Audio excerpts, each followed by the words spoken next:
Hi, I'm Josh Keegan. Josh Keegan?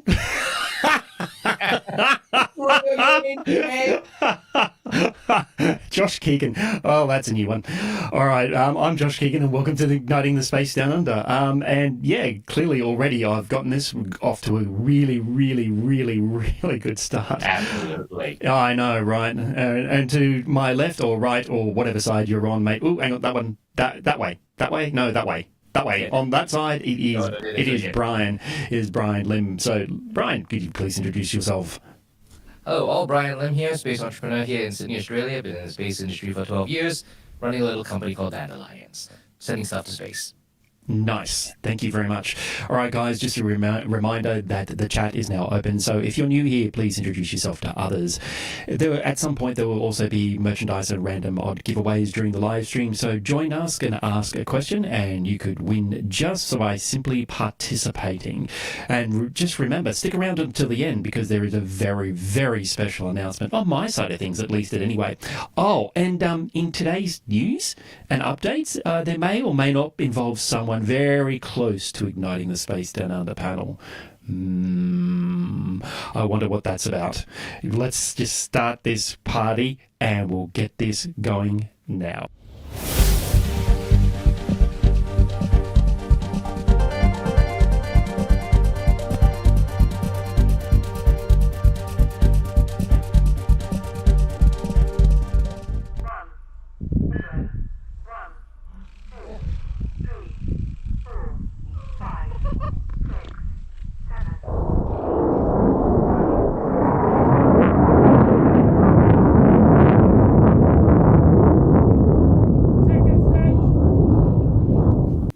So we had some breaking news, believe it or not, and because an Australian company, ANT61, has actually launched from Sweden.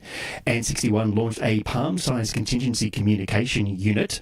What did I do with it? Communication unit reaching an apogee of 260 kilometres after the countdown from the Esrange Space Centre in Kiruna, Sweden, on the 27th of February. The Swedish Space Corporation, or SSC, had shared a module on board the Matheus rocket, which housed 7 different scientific and technical experiments from Australia, Sweden, and Germany.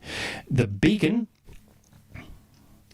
was among other scientific instruments on board the rocket, operated by the German Aerospace Centre, conducted under microgravity conditions before being recovered within an hour of liftoff. ANT61 device is designed to integrate with deorbiting hardware to provide a safe and reliable way for operators to complete their satellite mission into low Earth orbit, leaving no debris and ensuring compliance with space regulations. Interestingly enough, I first actually saw this technology in May 2023 in a conference in Sydney. So there we go. There's an Australian launch, not exactly from here, but recent. I'm very happy about that and very proud. So, yes, I apologise, Brian, for doing that to you. But, yes, very excited. Aussie! No, you didn't do it. I didn't even know you were doing it. Oi. Yeah, nice. Very interesting news. Just also as well for everybody else that was there, for everybody who was... There was not only one, there was two. There was the RMIT, which was also aboard the same mission. It's a new type of electromagnetic shield designed and manufactured by the Royal Melbourne Institute of Technology. Researchers have designed an alternative to plastic shields that are currently used in space missions. The new prototype, called Radicals, promises to be smaller, lighter and filter out more types of radiation. Also on the same launch, launched by the Swedish Space Corporation, the 10 by 10 by 10 centimetre cube measured radiation from space 250 kilometres from the Earth's surface. Cool. 2 Aussie launches straight out of the bat. That was actually really amazing. I mean, none of us got to see the launch live, but yes, it was very interesting to see the information that was posted later on. That was really fantastic.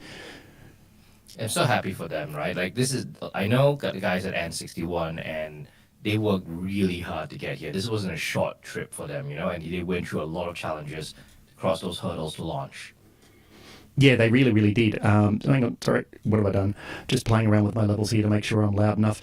Yeah, it was really, really a good celebration that they have been working under the covers for a little bit of time. When meeting them in May last year, they very much seemed like they weren't going to do anything really, really big until suddenly they did. And so that was really, really cool for me, watching from all the way over here.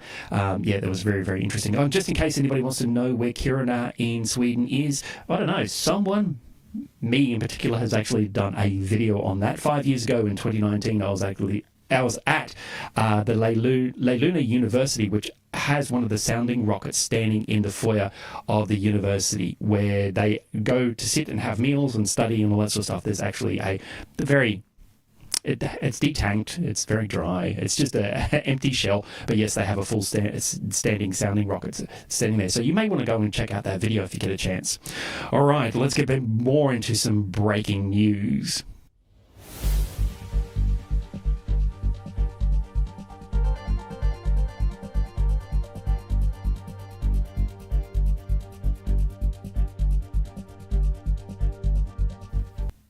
So Intuitive Machines has landed on the moon, placing the US back on the lunar surface some 52 years after the Apollo 17 mission. This animation, which everyone can see here, was shown last month, was part of Tom June's update. The IM-1 lander was carrying some sensors to assist with the landing, designed by MDA's UK division. The sensors included a 3D scanning LiDAR, infrared camera, laser rangefinder, and unfortunately, due to navigation issues, the lander ended up on its side. The navigational issues started after Sidious's orbital insertion, placed it into an elliptical orbit around the moon. At this stage, it was to begin using the craft's onboard laser rangefinders. Using these rangefinders was far earlier than planned, as the lasers were going to be activated for the first time during final descent. After reviewing the data, the company realized at the morning of the landing that the lasers were not working, because they did not turn off a physical safety switch while it was still on the ground. These lasers were vital to the mission as they determined crucial variables for landing, like altitude, horizontal velocity, and the company...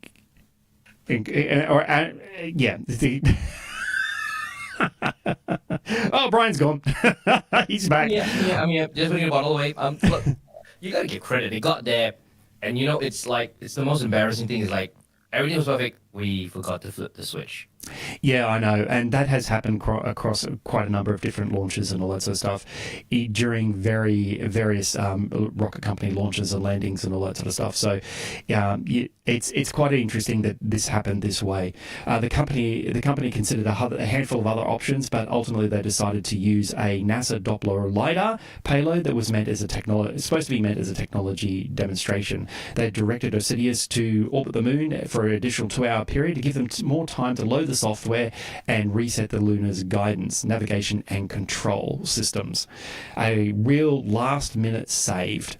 It is believed in the end that there was a small amount of horizontal velocity coupled with a small rotation on the vehicle, which is enough to cause a lander to trip and come down on its side. So that's where that ended up there. It actually ended up on its side. So, it was, even though ILM-1 was on its side, NASA actually still considers this a mission success, as they managed to transmit data from all the onboard instruments. So yeah, it really was a good achievement in the end. They did actually get there. They did do a soft landing. They just tripped and fell at the end. Despite all the obstacles they had in their way. Yeah, this is like trying to tread a keyhole of a needle at 1,000 yards. Yeah. It's just insane. Yeah, it's absolutely ridiculous. But it is successful, and NASA has considered it successful. And we're able to can show the moment that everybody thought for a while at Intuitive Machines that things were successful.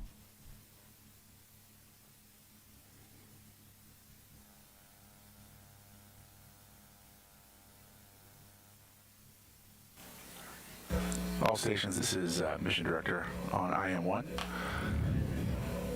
We're evaluating how we can refine that signal and dial in the pointing for our dishes. What we can confirm, without a doubt, is our equipment is on the surface of the moon, and we are transmitting. So, congratulations, IM team. We'll see how much more we can get from that.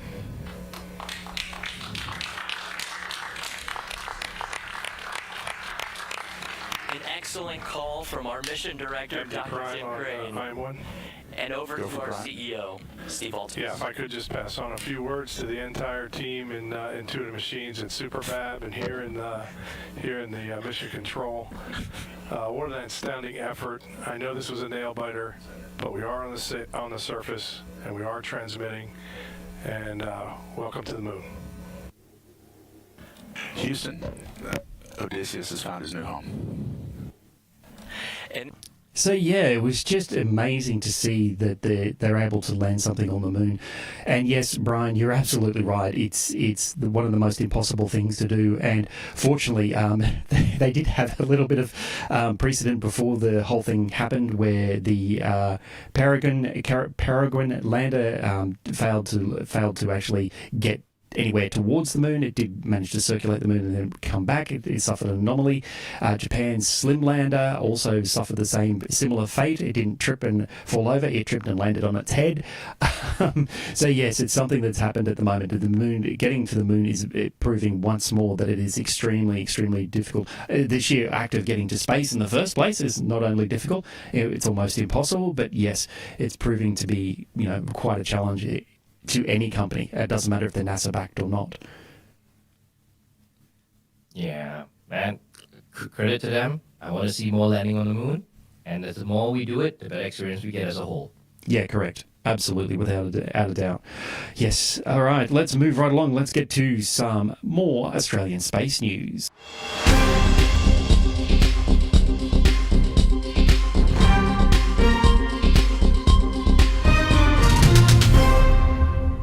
Five, 4, 3, 2, 1, ignition. And liftoff, Falcon 9.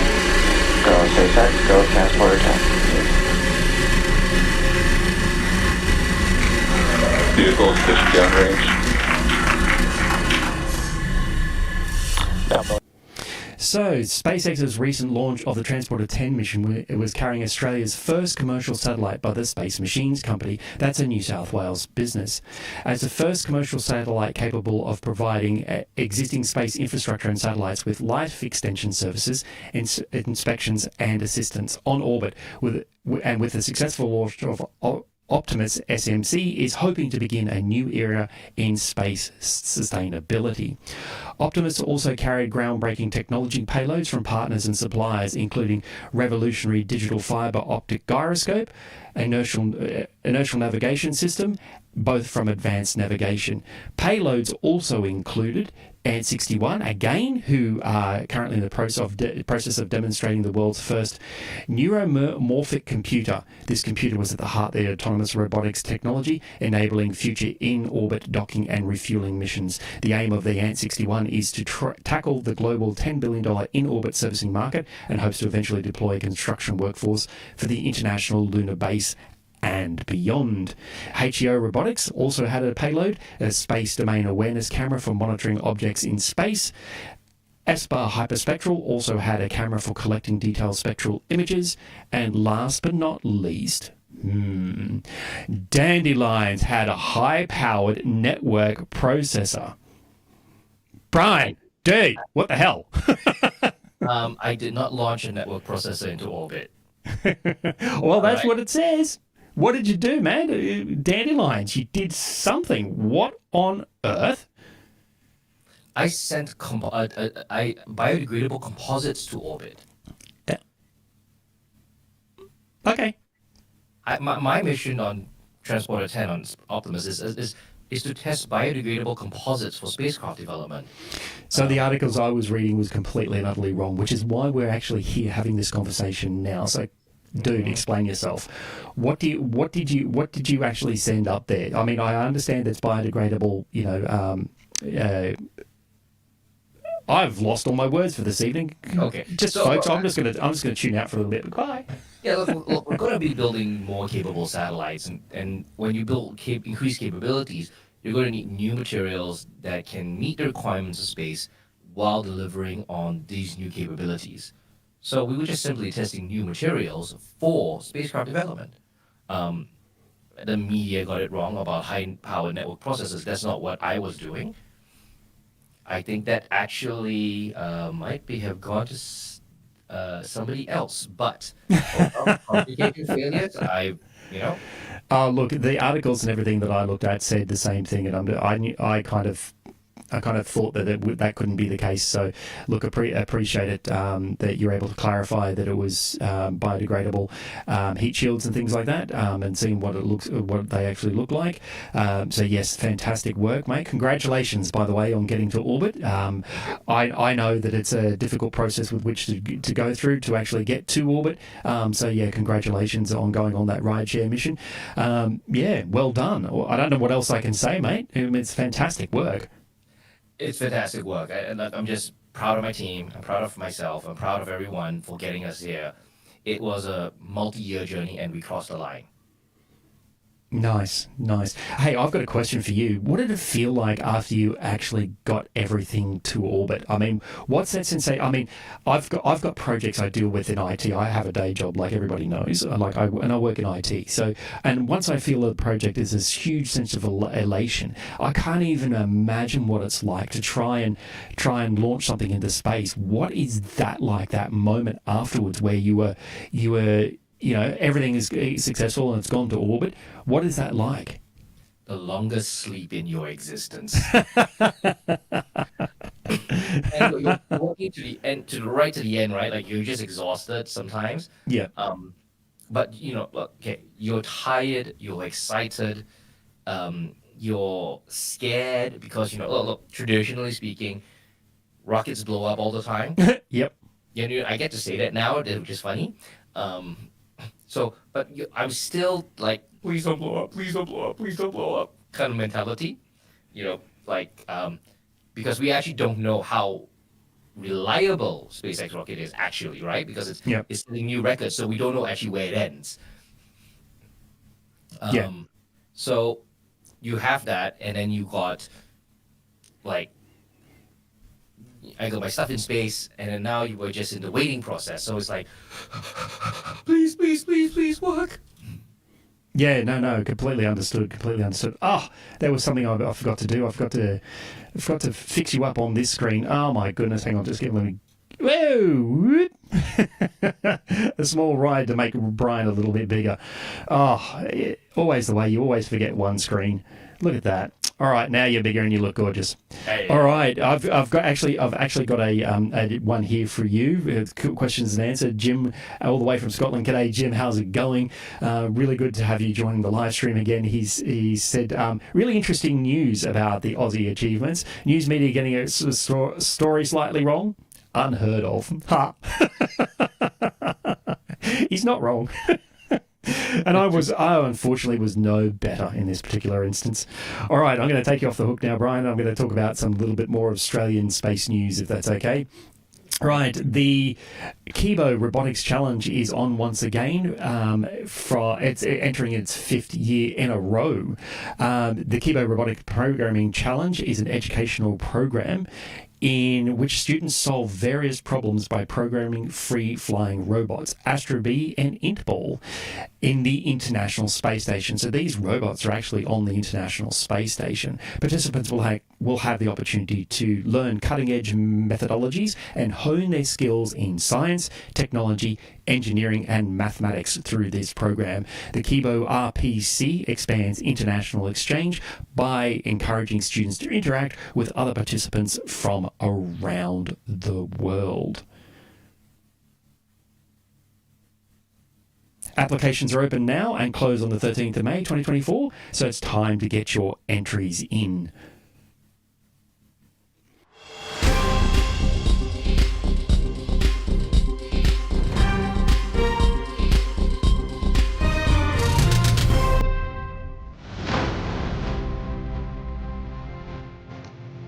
माननीय प्रधानमंत्री जी से निवेदन है कि वे astronaut designate को wings प्रदान करें। Group captain Prashant Balakrishnan Nair,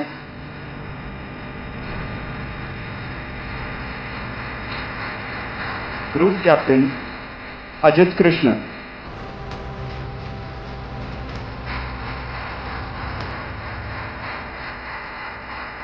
group captain Angad Pratap,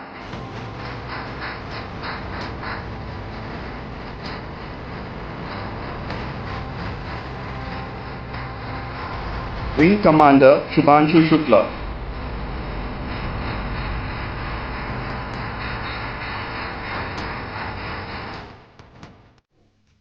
On the 27th of February 2024, Prime Minister Modi revealed the first 4 Indian astronauts. So there they are pictured there. At the moment, it's actually become really unclear if these wing commanders and group captains are part of India's upcoming ISS mission, which is Axiom Mission 4, or the upcoming crewed space mission from India. One thing is certain, all have long careers as test pilots in the Indian Air Force. All right, some spectacular footage. February 21 saw the landing of Varda VW-1 test mission in the Utah in the United States. Varda's 90-centimetre or 3-foot wide conical capsule lifted off on the 23rd of June on SpaceX's Transporter 8 rideshare mission. The W1 capsule contained materials necessary to grow ritonavir, an antiviral drug used to treat HIV and hepatitis C. This cargo was chosen as a demonstration of high-value pharmaceutical products that could potentially help spark an off-Earth manufacturing industry. Just weeks after Transporter 8's liftoff, Varda announced that its crystal growing experiment had worked, but the company ran into troubles with re-entry approval coming from the US Federal Aviation Administration and the US military, which operates the targeted landing zones. They were unable to secure that immediately. Varda wants to make the process more efficient and cost-effective with its small uncrewed capsules, which serve both as mini factories and return vehicles. Moving on. Hang on, just a minute. Before I move on, wait a second. Isn't that similar to something else I've seen? I don't know what you're talking about. I have no idea. Where did that come from? Yes, in case anybody look, if you want to go and have a look at my channel, I've actually done an interview with Brian in regard to his satellite, in regard to his orbital return vehicle, which did the similar thing. The gyro chute, was that what it's called? Yeah. Mm-hmm. Gyro chute, but actually he has an international trademark for as well. So that's very, very interesting, Brian. Very, very interesting indeed. Did they copy you? In fairness, they did not. It's just a different design. We'll see how it all goes, right? Yeah, I know, right? I know. All right, so air-breathing satellite scientists, scientists from the George Washington University and the US's Department of Energy, Princeton Plasma Physics Laboratory are beginning to develop a proof of concept for an air-breathing satellite. Traditional satellites in low Earth orbit, as well as those in higher orbits, have limited lifespans because they use propellants such as xenon, krypton, or argon in limited amounts to generate plasma. The thruster proposed by the scientists would avoid this problem by using surrounding air to generate plasma. If this proof of concept proves viable, then this would mean any satellite would have free, unlimited propellant. That is a massive, groundbreaking thing. Absolutely awesome. Brian? If we really had unlimited propellant, that means you can stay in orbit indefinitely in low Earth orbit, and that's really valuable. Great for cameras, great for comms. That technology could put to shame Starlink if you would try to launch a mega constellation for comms. Hmm. So it's really impressive. I'm happy with it. I think the only question is it can't be unlimited because you still need a chemical reaction. That means you got to carry something, right? So well, that's the theory. Yeah, look, I saw it come up. It was very sketchy on details. I decided to include it because it was just interesting. But there's more unanswered questions than there is of anything else in this one. So I'm just not sure what to think. I mean, it's a great idea, and it is more or less the holy grail of a low Earth orbit satellites, even high Earth orbit satellites, because the atmosphere extends, I think it's well beyond halfway to the moon. But then 6,000 kilometers. Sorry? 6,000 kilometers. 6,000 kilometers. There you go. So it extends 6,000 kilometers. So it is entirely possible, but of course it gets much worse as the higher up you go. But however, unlimited fuel, it sounds like a holy grail which almost might be impossible to fulfill. Well, unless it's an electro-ion engine that uses the ozone layer or other gases that are up there to do it. That's the only way to achieve it, because then you can use electricity effectively as the renewable energy fuel source. Yeah, absolutely. So, it's going to be interesting. Very, very, very, very, very, very interesting. Yeah. All right. So before I get right into it, I'm going to start talking about the IFT-3 of Starship. So the 14th of March. So this is the last 24 hours, because it's the 15th of March here in Australia, 15th of March for Jim, who's watching from Scotland. However, the US is well behind us, and it's still only it'll be getting into, 16th of March. Sorry. Apologise. I lost today. Well done, Josh. It's the 15th of March in the US, but the 14th of March officially saw the third launch of Starship and the Super Heavy rocket, which managed to be a very successful failure. Whilst the Super Heavy booster and Starship did not survive, there were some key moments which are absolutely exceptional to watch. And to begin with, let's have a look at the first one, the launch. T-minus 10, 9, 8, 7, 6, 5, 4, 3, 2, 1.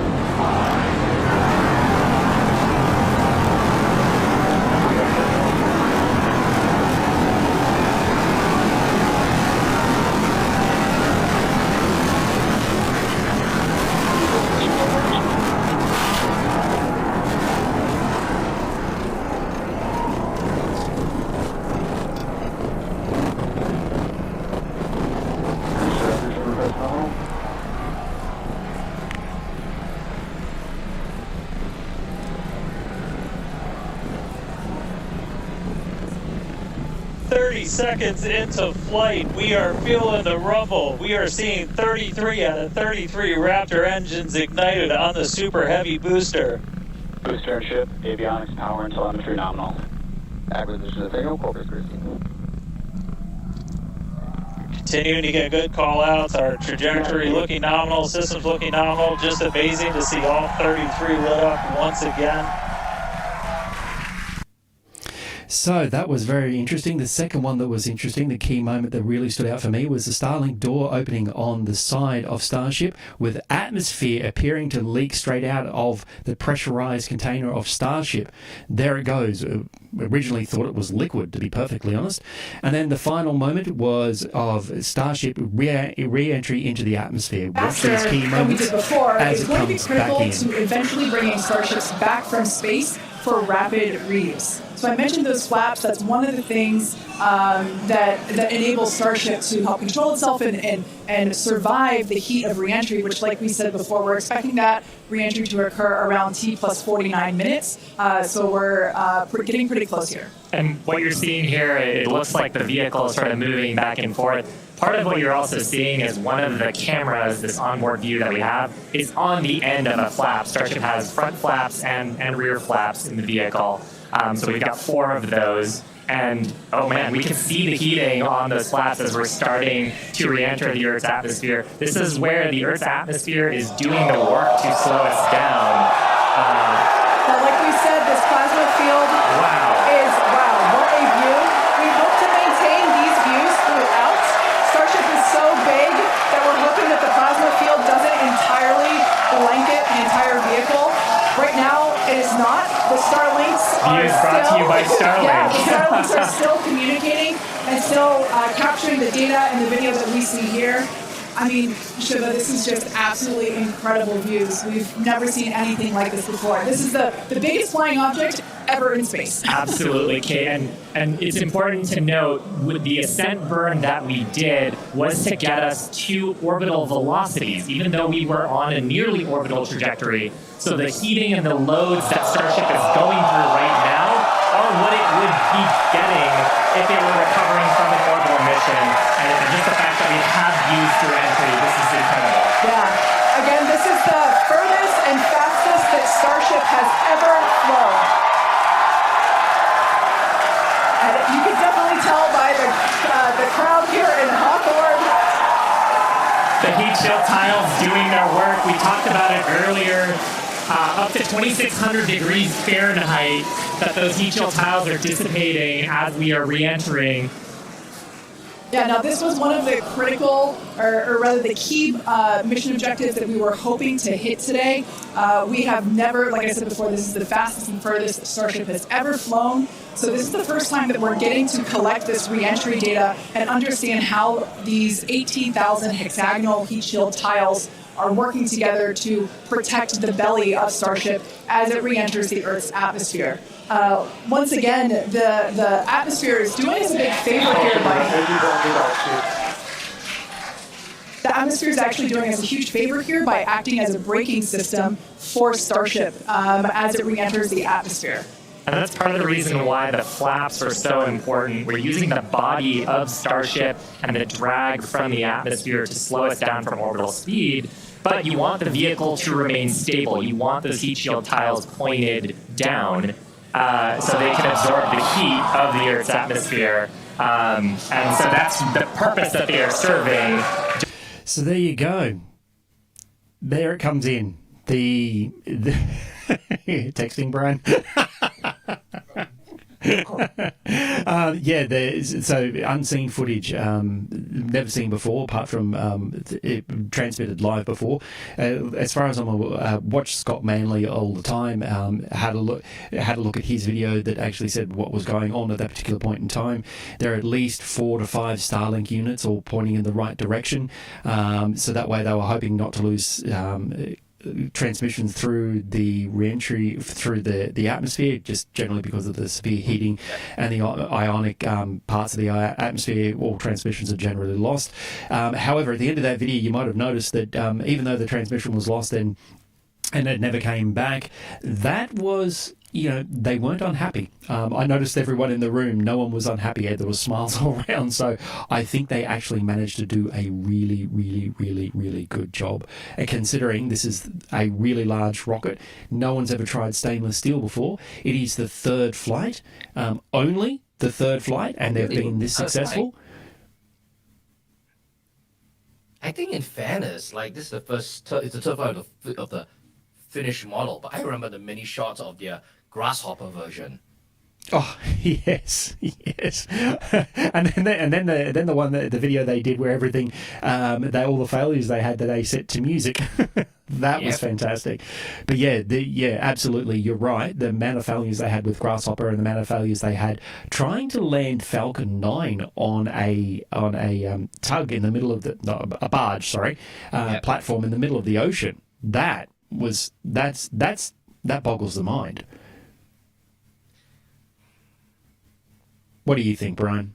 Credit where credit is due. Like let's be. It's bloody amazing that they're just doing this to the point it is considered normal. Yes. That's the greatest thing I gotta admit. Like, space launch feels normal now. Returning rockets feel normal now. I know. You can watch rockets blow up, and you go, that's fine. It's part of the testing to get there because they've already done it. Yep. It's just insane. It's just insane. Oh, quick question for you before I go. We're about to go into the questions and answers and all that sort of stuff. Do you happen to know how many times the Transporter 10 had already launched before your payload went up? I don't know, actually. I think it's 6 or 8. 6? Wow. No, it's got to be higher than that. I think 20. I don't know. It doesn't really matter. Mate. It's all good. Yes, just very, very interesting. That I know you were nervous about these things. It could blow up and all that sort of stuff. But now you don't fly on an aircraft unless it's flight proven. It turns out that's the same with rockets now. You don't fly on it unless it's flight proven. Why would you jump on something that's completely and totally and utterly brand new? 100%. In fact, I will say that I was talking to a company that I cannot name at this point, but they are building satellites, and they say that for further requirements, the rocket must have 4 successful launches under its belt before they will consider launching on them. Wow. So that like just the psychology is like cross fingers it will blow up or not to 4 successful launches before we consider it. Yeah. Yeah, and that's the thing is that SpaceX has definitely paved the way, and yeah, now everyone else is doing it. There is the last time we did the Igniting the Space Down Under, I reported on Blue Space, which was a Chinese company that's doing a very similar looking rocket to the Starship. They're actually going up as well. So yes, it's very, very interesting that this stuff is there. All right, so I've got a question from Jim, or a comment from Jim. Thanks, Jim, for participating. Understandable that Brian was nervous about the launch. Even going back to the Transporter 10, even 1% of the equipment going wrong is a massive issue. Working in electronics, I have seen the misaligned component. I've seen the effects of a misaligned component or switch. Jim, mate, I think we all have, to be perfectly honest. Yeah, we all have, and yeah, there was one. There was a joint mission between. I was only telling my at a lunch today with my relatives. There you go. I was informing them that NASA spent $350 million on their side in a combination with ESA, and NASA was still using Imperial, and the ESA was using metric. Things didn't line up, and little rocket went boom, or big boom in this case. So yes, we've all seen. I believe we've all seen the effects of that sort of stuff. Jim also has another point.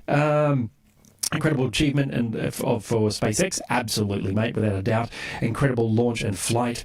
So much data to analyze and collate. The next mission should be amazing. Yes, it's unreal. I mean, I know they put a fair few Starlink units on that. I think 5 or 6 or something like that in the end total.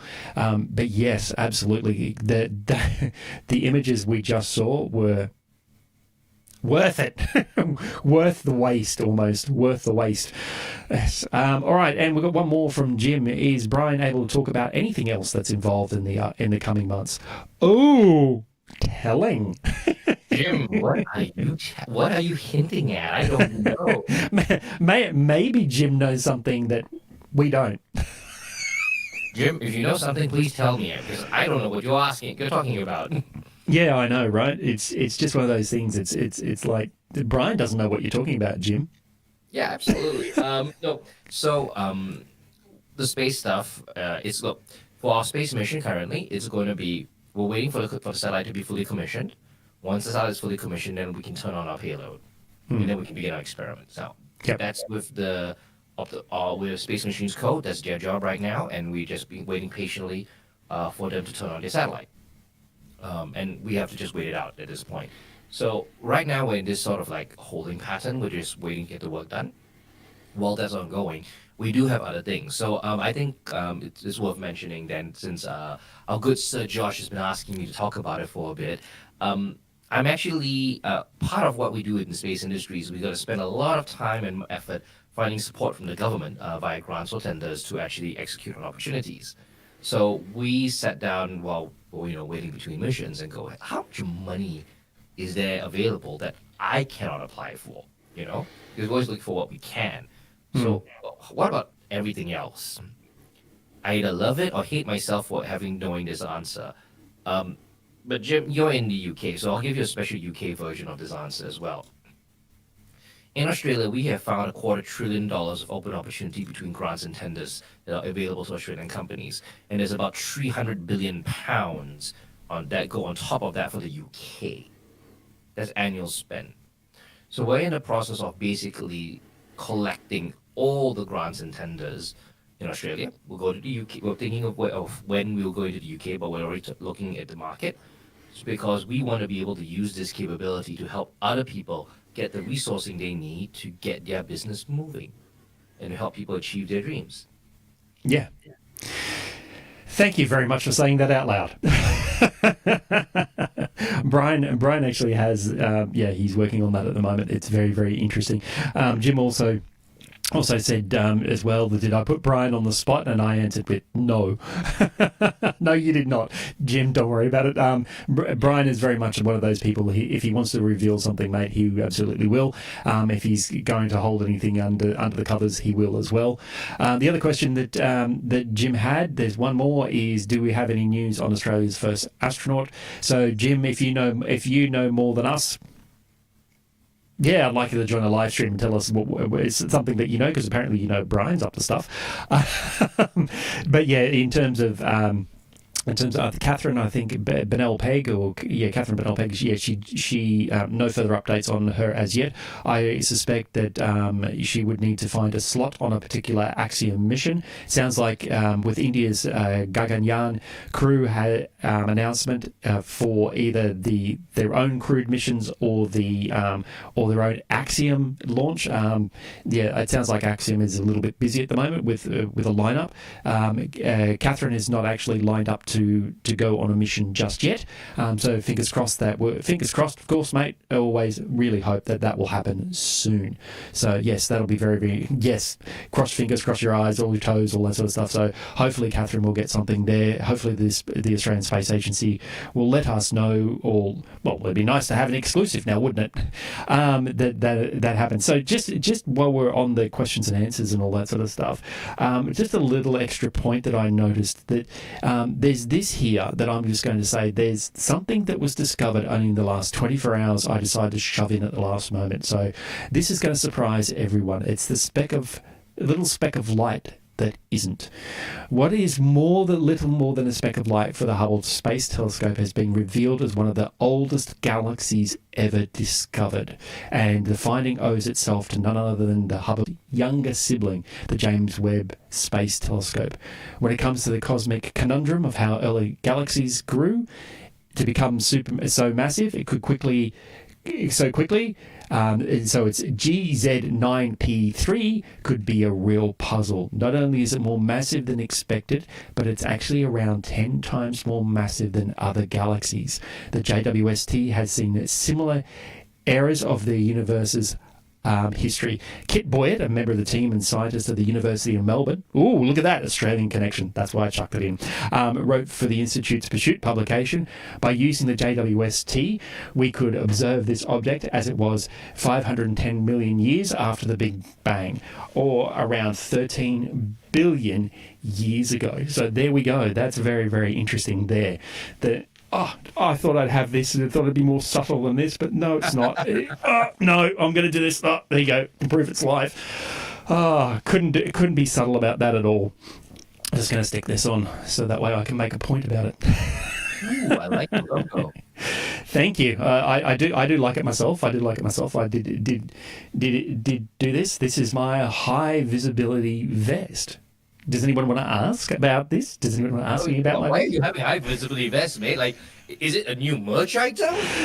No, it's an existing merch item. It's been there for a while, but yes. So, look, last month, if you remember from the UK space updated by Tom June, in the last Igniting the Space Down Under, you'll find that...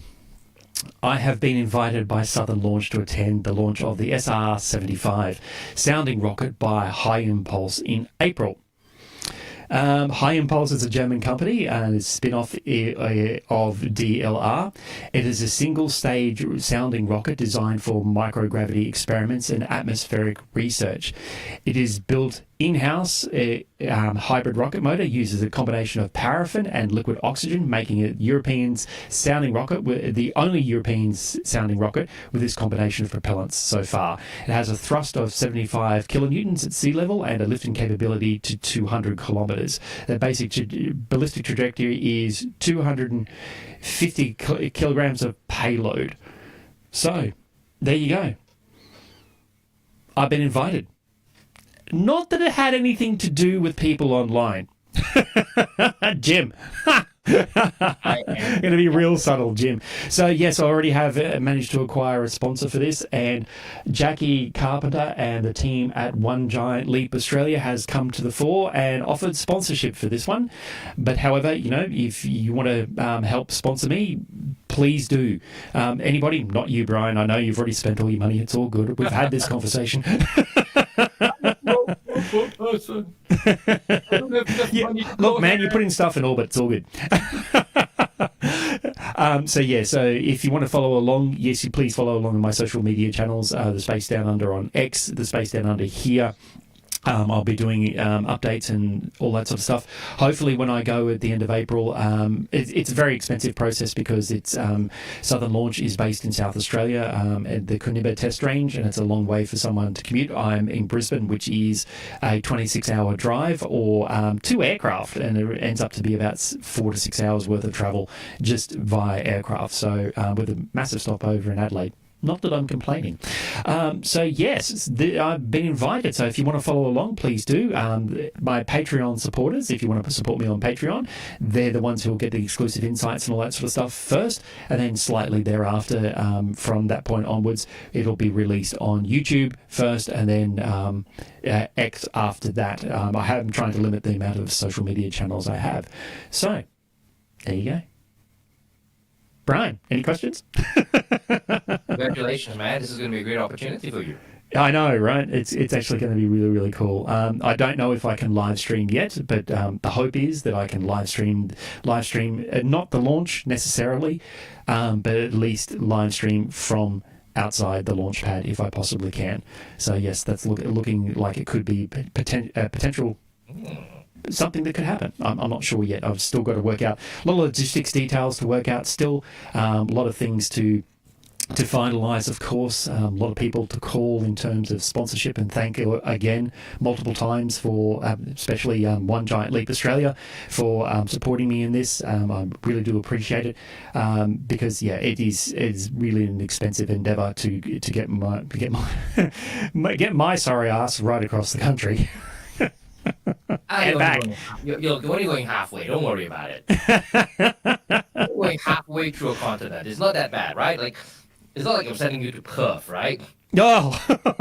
I should have said that out loud, should I? Yeah, I know. Sorry to the people in Perth if there's anyone tuning in, but guys, you're on the other side of the planet. Other side of the country. Not planet. I was going to say planet. It's a 6-hour flight to Perth, just for people who are tuning in overseas. Jim, especially, if you want to know how far it is across the country, and just simply driving there is not really an option either. So I'll actually thank Jim Cleland himself. Thank you very much, mate.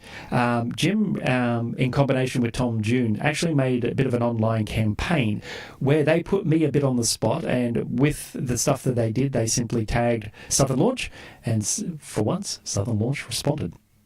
So I was shocked. They were shocked. So now it's official.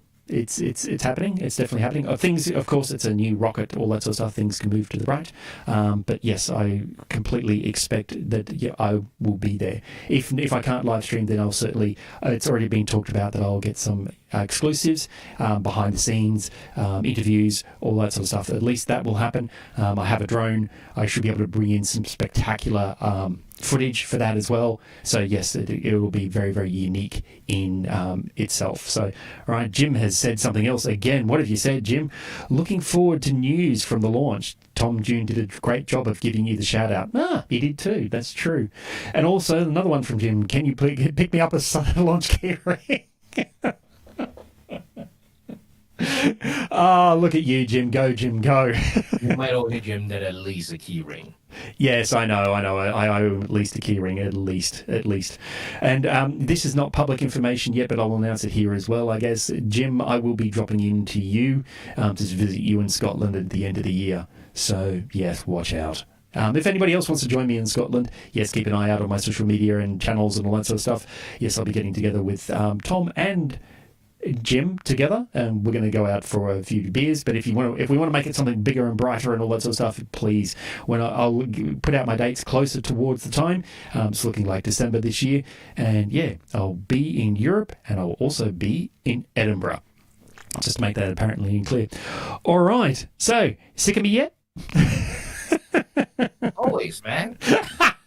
I'm on antibiotics just to deal with you. Oh, I know. I'm like some sort of disease, right? You got all the hair on your head. I don't have any. You took all of it. Yeah, I know. All right, guys. Well, look, thank you very much once again, Brian, for joining me. I do really appreciate you taking the effort every month to join me on Nutting the Space Down Under. I'm really glad that, we're able to do this together. If anybody wants any more information on Brian or my other co-host when she shows up, Riley, I'll place links to the description for this and everything else in the description below, so keep that in mind. Just remember that if you like this live stream, you know what to do. Thanks very much for watching the Space Down Under. And remember, stay caffeinated.